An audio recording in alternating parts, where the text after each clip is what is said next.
Ẹ̀yin èèyàn wa, ẹ tún káàbọ̀ padà sórí ètò yín, ètò wa bí ẹ ṣe ti mọ̀ wá wípé lórí ètò yìí a máa mú àwọn ìròyìn nípa àwọn Yorùbá actors àti àwọn Yorùbá actresses lọ́lọ́kan-ò-jọ̀kan wá fún gbogbo yín ni. Àwọn ìròyìn tó ń lọ nípa àwọn actors àti àwọn actresses òun la máa mú wá fún yín lórí ètò wa níbí. Ṣùgbọ́n lénìí o, arákùnrin tí ẹ̀ ń wò lójú àwòrán yín yìí tí à ń pe orúkọ rẹ̀ ní APANKUFOR.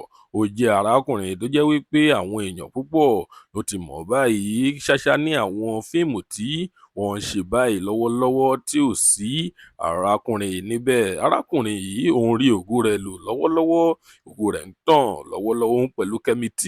Àwọn méjèèjì yìí lògo wọn ń tàn lọ́wọ́lọ́wọ́ báyìí.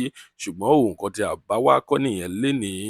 Ẹ tí a ti rí aṣọ tó wà lọ́rùn arákùnrin yìí, tí ẹ bá fẹ́ gbọ́ ìròyìn ní ẹ̀kúnrẹ́rẹ́, tí ẹ bá fẹ́ mọ ìdí tí arákùnrin yìí tí ó fi wọ aṣọ yìí, ẹ gbìyànjú láti tẹ subscribe button torí àǹfààní púpọ̀ lẹ́ ó máa rí tí ẹ bá tẹ subscribe button.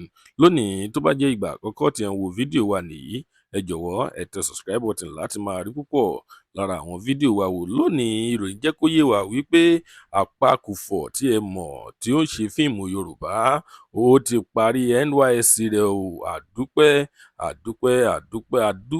òkun wípé APANKUFOR ó ti parí NYSC rẹ̀ o. Ó parí rẹ̀ officially, ó bẹ̀rẹ̀ láyọ̀ ó sì parí rẹ̀ láyọ̀. Ayọ̀ ló já sí. Arákùnrin yìí ló gbé lọ sórí ìtàkùn ayélujára rẹ̀ Instagram. Ó ní kí gbogbo àwọn olólùfẹ́ fíìmù Yorùbá àti àwọn fans hàn wípé kí wọ́n gbìyànjú láti máa congratulate nítorí wípé kì í ṣe nǹkan tí ó rọrùn fún ẹ̀yin tí ẹ bá ti lọ sí NYSC. Ẹ ṣáà mọ̀ wípé NYSC ń ṣe nǹkan tí ó jẹ́ kèremí.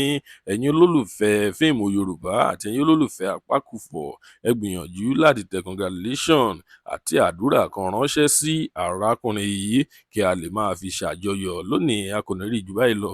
Ire gbogbo ó máa rí o, ó tún dọjọ́ mi ọjọ́ rẹ̀ ó dìgbà.